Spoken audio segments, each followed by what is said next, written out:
Welcome back to CEOs of the Industry with Matt England from Triumph Foods. Matt, thanks for hopping on today. Jim, thanks for the invitation. Thanks for the opportunity to talk a little bit about the industry and um, Triumph Foods. Thanks for all the great work you're doing, Matt. Maybe to start, if you can introduce yourself, share a bit about your background, including your journey in the pork industry. I'm from Nebraska originally. I grew up in North Platte, Nebraska. Well, when I say grew up, I was very little. My parents had a farm, cattle ranch, and unlike the farmers that own Triumph Foods, they were a little less successful. So they lost the farm when I was maybe about 4 or 5, and we moved to Lincoln, Nebraska. I grew up in Lincoln with my mom and my sister, and went to the University of Nebraska, graduated with an accounting degree. And the last thing in my mind was that I would end up in agriculture.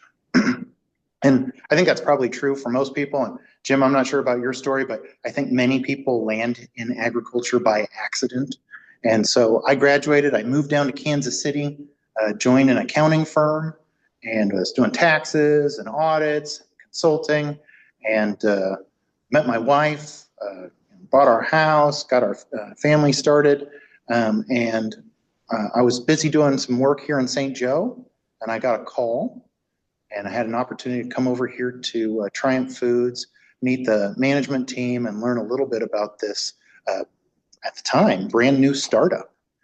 And it's funny knowing now, or if I knew then what I knew now, I would have known it was a much bigger but more challenging opportunity because startups are tremendously difficult.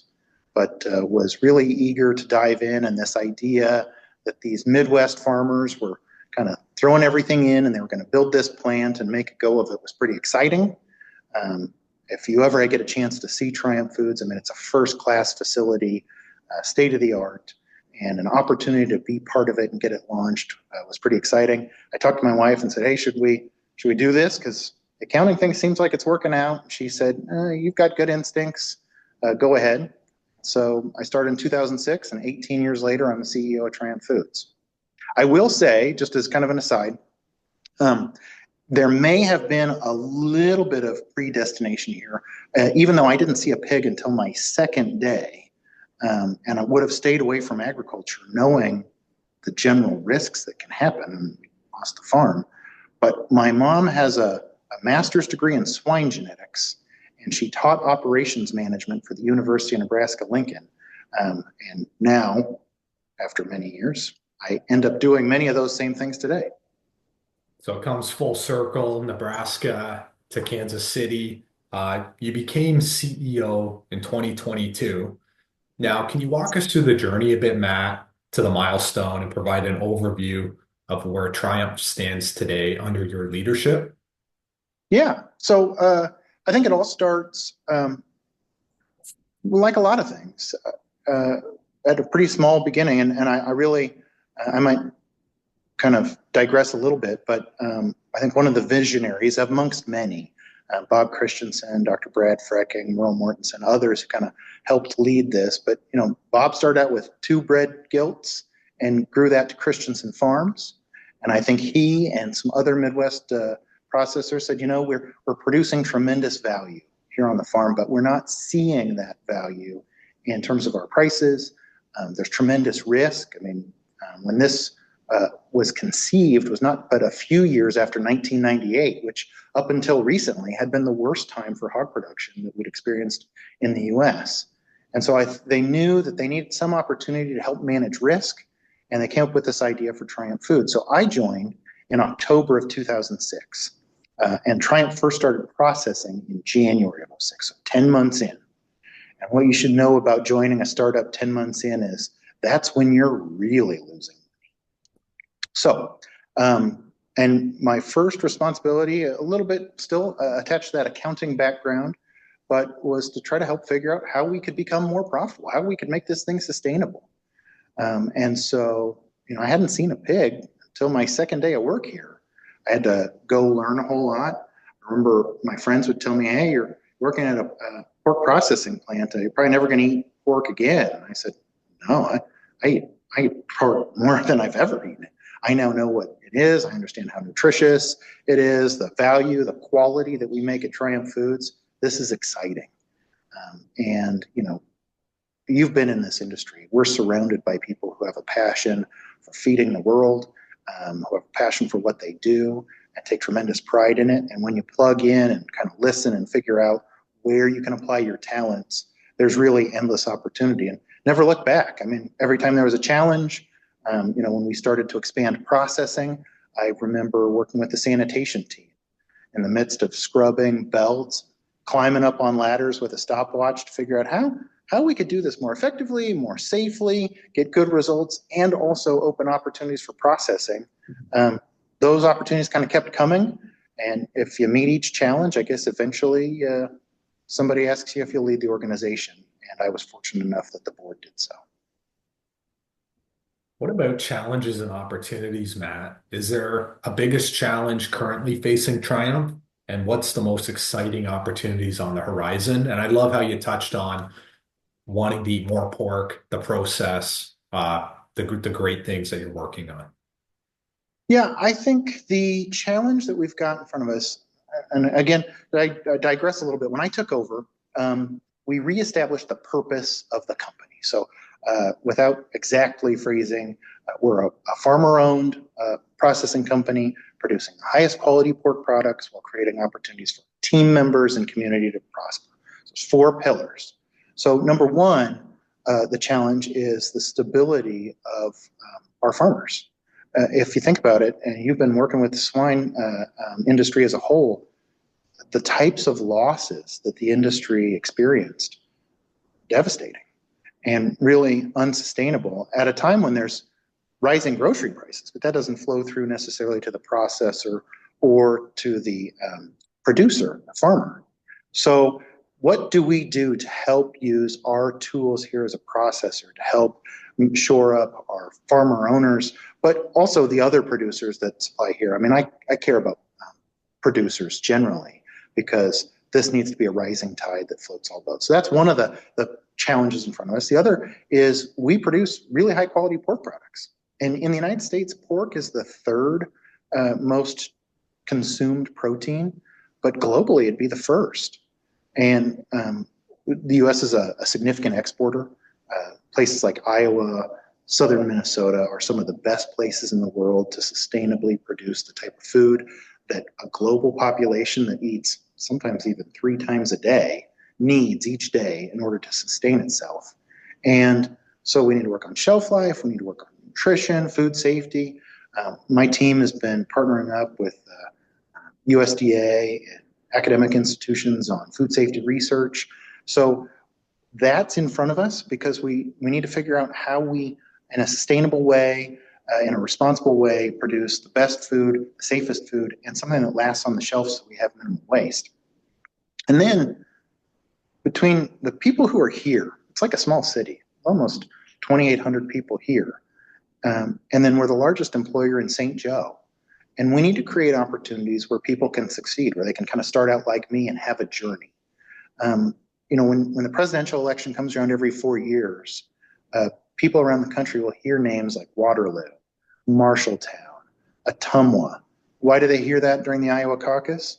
There's plants there. These are significant parts of the community. We've been blessed. The city, the county, the state of Missouri are all tremendous supporters of the Missouri business community and agriculture in general. And we like to think if we can create opportunities for both our team members and the community to rise, that it can help push a little bit more back into agriculture. So I look at those challenges on those 4 fronts, and I'm not daunted by the challenges. They're manageable, but they're significant. Now, you touched on your evolution a little bit earlier, Matt. So you began as an ambition in 2003 and operational in 2006. Today, you're recognized as one of the premier pork processors in the U.S. How's the company achieved such lofty goals? You know, when we first got started, there was a gentleman who, again, I mentioned, you know, Bob Christensen and Merle Mortensen, some other people that I think of as icons in our industry, but a gentleman named Randy Stacker. And he was talking about the farmers that make up Triumph. And he said, it's not just their size or how many pigs that they process. It's the way they do it. It's the excellence in how they go about their business is why they're respected in the industry. And each of them is unique. They all have their different setups. They've got different geography. We've got smaller people in our Allied Producers Cooperative. We've got larger producers, but they all bring a level of excellence on the farm. And that culture translated into Triumph Foods. It's why when you pull up to Triumph Foods, you'll ask, where is the pork plant? Because this doesn't look like a pork plant. They made the investment to demonstrate their pride in the community and their facility, the capital investment to make sure that we had state-of-the-art equipment. So very quickly after we started up in 2006, we could start producing products for the most premier market at the time, which is the Japanese market. Very detailed products, obviously long shelf life because it's being shipped overseas, to make high quality tonkatsu and other items there. So I think that evolution has been kind of a consistent path towards excellence. And what we've done over time is try to figure out how do we create opportunities for people to grow. And I've been surprised in our business how somebody without a whole lot of professional background can seize the opportunity at Triumph Foods. We'll pay somebody to go get their certification in IT or do some training and maintenance. And watching people's careers transform, it helps build the company, helps build us in the community. And so it's just that daily striving for excellence. That's really, I think, how we've gotten here today. One day at a time, right? It's funny you say that. In our mission statement, it starts out with each day because that's core to our business. If you have a bad day yesterday, the machine broke, we weren't as effective, something threw us off. The next morning when you wake up, you have a new opportunity to restart, to achieve excellence. And if we look at it, hey, I forgot about yesterday. We can only live life moving forward, and we're going to be the best we can be today. And we've really taken that into our culture and into our daily operations. So with that, we can get to collaboration, Matt. So Triumph operates alongside Christensen, Hanor, Allied, Eichelberger, and New Fashion. How do these partnerships fit into your overall strategy, and how did they strengthen Triumph's position in the industry? Well, first and foremost, and those are the owners of Triumph Foods. So they provide governance and direction. And the wonderful thing about it is that each of those producers has met challenges in different ways. They've all got a different background in terms of how they got here. We have some farmers that they've got sites called home farm. In the Allied Producers Cooperative, there's some people that are sixth generation. And so what we get to do is rely on that wealth of experience, of relationships, of commitment to the business. When you're working with Triumph Foods, you know that you've got people who they're not here for the short term. They're in it for the long run. And the tough part about a commodity business is there will be storms. And when the wave comes in, it will wash away the different elements that don't have sturdy foundations. And the owners of Triumph Foods have withstood those waves. And so we can be here. And so we'll have tough years like there have been the last couple of years on the production side. But then there'll be some bumper crops, no different than grain farming or otherwise. And that consistent message of we're going to produce quality food, we're going to make the commitments necessary to meet our consumers' needs for the future is what we really get out of those members. So there's been a lot of industry consolidation, and recently Murphy Family Ventures has returned to independent production. What are your thoughts on this shift, and how do you see it influencing the broader pork industry? What's interesting about the concept of consolidation for pork, I don't think it's right. This is going to sound funny. I know it goes against the grain, but when I came in, I joined this company in 2006, Greenfield startup. Since I've gotten here, the Wyndham plant started up, Moonridge started up, Prestige independently built their facility, Clemens expanded their facility. Um, and so tremendous competition. And when I think about the landscape of producers, same thing. And so what's funny is there ends up being sort of like a common superstition that this industry is really consolidated. All these people are really big. You could never enter into it. And I kind of remind myself, Bob started out with two bread guilds. It's possible. And it's possible for the producers to come together and build this facility. It's possible for the producers up at Holstone to do the same. So I start from a little bit different context. I think pork is extremely competitive. And I think that's part of been the challenge is when you take a look at the values that are returned to processors and producers, they've been a decreasing share of the dollar over time. Murphy family, another legend in the business. I mean, the things that they did to revolutionize and improve the efficiency of pork production in the United States and make us what we are in terms of a global export power, very significant. And so I think they'll continue to make the industry more competitive. And long run, I think the level of competition that we have in the United States will continue to make us the leader for exports because we're constantly pushing to make sure that we get safer food, produced at a better cost, more nutrition, longer shelf life. That consistent pressure for overall excellence, I think, is a tide that floats all boats. So it's a competitive landscape, and you still see great opportunity ahead, Matt. Oh yeah, oh yeah. Every day I come in. I mean, I remember a few days when very early on thinking, okay, well, we got through today. That's probably good. And then you find that the well continues to get deeper. There's new ways, there's new cuts of meat, there'll be new trends. Today you could put bacon on anything. That really wasn't the case when I first started in 2006. Bacon wasn't just almost a condiment. I keep waiting. There's a Japanese pork cutlet called tonkatsu. If you've had it, it's delicious. You can get it anywhere when you're in Tokyo, but you can't get it here in the US. At some point in time, I'm certain, whether it's Kansas City barbecue, Japanese tonkatsu, or other forms of pork, the reason why it's a number one meat worldwide will come home and demand will really take off because it's an excellent product. And that goes back to the one day at a time. If we continue to filter great products here, drive demand, work together. Um, Absolutely. well, congratulations, Matt. I know you were recently named one of Ingram's magazine's 250 most powerful business leaders.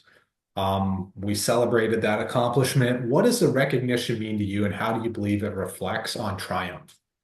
Yeah, we keep our head down here at Triumph Food. So when I think about that, and I appreciate the recognition, but as I think about our region and our influence, it's a recognition of me, but really what it is it's a recognition of Triumph Foods and the Triumph team. And I believe the reason for the recognition is the way in which we plug into the community, the commitment of team members, whether it's the United Way, the Chamber, other ways, our partnerships with business, this desire to really be an example for Northwest Missouri. And, it takes a while when you make that commitment. You say, we want this community to be proud that we're here. We appreciate them. We support them. We want to be our part. It takes a little while to get recognized, but I appreciate that recognition. And I think what it means is that work is paying off. And when I have an opportunity to see the mayor of St. Joseph, I mean, again, this is a wonderful town to do business. They are proud of St. Joseph. The community pulls together and represents each other well. And it's, I think, a recognition not only of Triumph Foods, but just really what this Northwest Missouri can do. Well, let's get some leadership insights. In your opinion, what makes a leader truly influential? And specifically, what qualities make someone an effective leader in the pork industry? So I mentioned twice, or I mentioned two individuals a little bit earlier, Bob Christensen and Merle Mortensen. And I want to talk about a little bit about each of them and how I've tried to bring that into my own style. Merle is a gentleman who, when you talk to him, You feel just a little bit smarter and a little bit taller every time you finish a conversation. He just has a way of building people up that is pretty incredible. And so he served on our board for quite some time before he retired. And I learned a lot of things about how to communicate, how to build people up so that they can go be their best self. But the other lesson and the thing that I try to remember each day as a CEO, and I mean, you're talking to CEOs, the perspective from this job is challenging because every day you wake up, you get out of bed, and you're a normal person.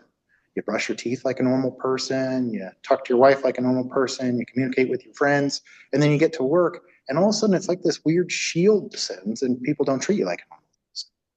And it takes active engagement to be accessible. And Bob Christensen, when I first met him, I mean, I was just an accountant. There's no reason to get the level of attention or access that we had. We were losing a bunch of money. He had bigger things to do, but when there was an opportunity to interact, Bob was accessible, and I miss him. And the legacy that I think about for Triumph Foods, what that meant to me is you have to go out of your way to be accessible to team members, to make sure that they don't think that there's a myth of a CEO. So around here, our headquarters is at our plant. So I get a chance to go walk around. When somebody thinks they've got an idea, I ask them to raise their hand. They do. We have people who come up with different ideas down on the line. There was a production process, and somebody said, this would be easier if I took this shelf. They made something out of a cardboard box. It's much easier to do their process. That's great. Let's fab up something permanent so we don't have to make it each day. The commitment, there's a woman that's in our FSQA, and when I first took over responsibilities for food safety, I'd see reports and I always had her name, and she just kind of always was minding the store, making sure we didn't leave any small bit behind, and making sure that we're in a position so that she always feels like her voice is being heard is important to me. Great insight on that, Matt. You got to listen to people, you got to uplift, you have to motivate, and it looks like you're doing that. Now, as we transition to success stories, so SwineWeb, we have a people and profiles page. I know you emailed me happy about the profiling that we're doing of successes in the pork industry because I feel like we need to celebrate successes in people. Why do you believe these stories are impactful and how do they shape our industry's narrative? It's important to tell our stories. We have on our website some different stories about people and their journeys here at Triumph Foods, where they started, where they finished. And I think a lot of times in agriculture, people are so separated that they don't understand really the transformative power of this industry. One of my I have a lot of favorite managers around here, but one of them, it's a guy who's in our IT department, but he started out and was from Cuba, didn't speak any English, and the guy next to him on the line said, we're going to learn to speak English. And for several years, they were boning lines and practicing English all day. And he developed a command of English, and he went into maintenance, and he was in the maintenance department, and he got some additional training. He joined IT. He told me this story because I thought he grew up speaking English. I didn't realize he learned it here.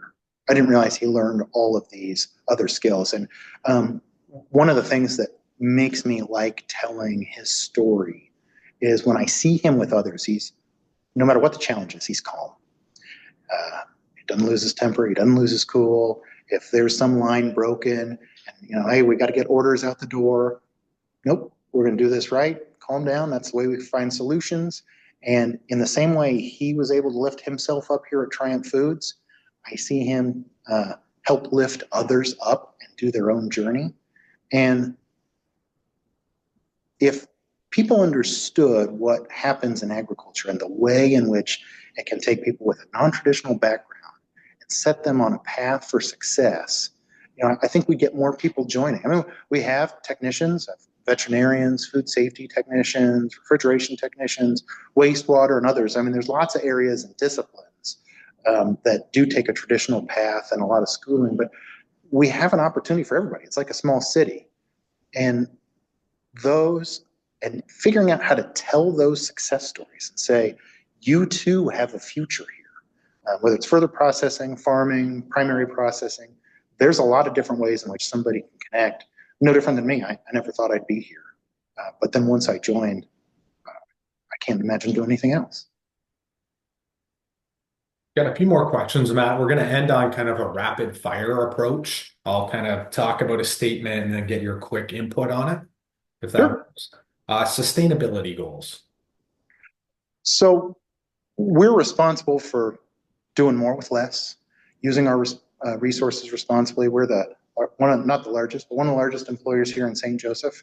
So what we focus on is kind of that concept, I think, of sustainable intensification. I remember being at a presentation from somebody from the World Wildlife, and they were talking about there's areas of the world that are well suited towards certain activities, and we should do those things there rather than areas that are ill suited. Iowa's better than the rainforest for producing pork. And if you're going to produce in Iowa, being responsible in terms of making sure that we're using the least amount of feed, that we've got proper manure management, all those types of things is critical. And when those animals come to the plant, we know that number one issue for sustainability is food waste. So we need to make sure we have product with a very long shelf life. And also, turning on the plant takes a lot of resources. But keeping the plant going during the day, that doesn't take as many. So we have heavy fixed costs, low variable cost. And of the overall kind of footprint of our business, the plant is relatively small, but we try to figure out each day, how can we make a little bit more with the same resources? How can we make the same amount with less resources? And I think that's that kind of idea of conservation, of stewardship, of leaving something better than when you took it. I mean, that's core to agriculture. Farmers for as long as there have been farmers. The future of pork processing. Yeah, I think the future is going to continue to be people business. There will be automation, there'll be tools, there'll be AI, there'll be lots of things. But as I think about our business, take like newspapers and stuff. I mean, in theory, AI could write all those.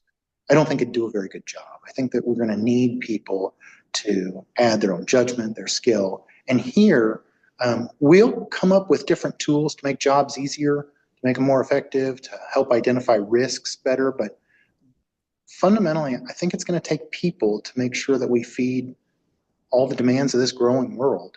And so setting ourselves up to attract people who are ready to develop their careers is really what I think that future is for pork and agriculture in general.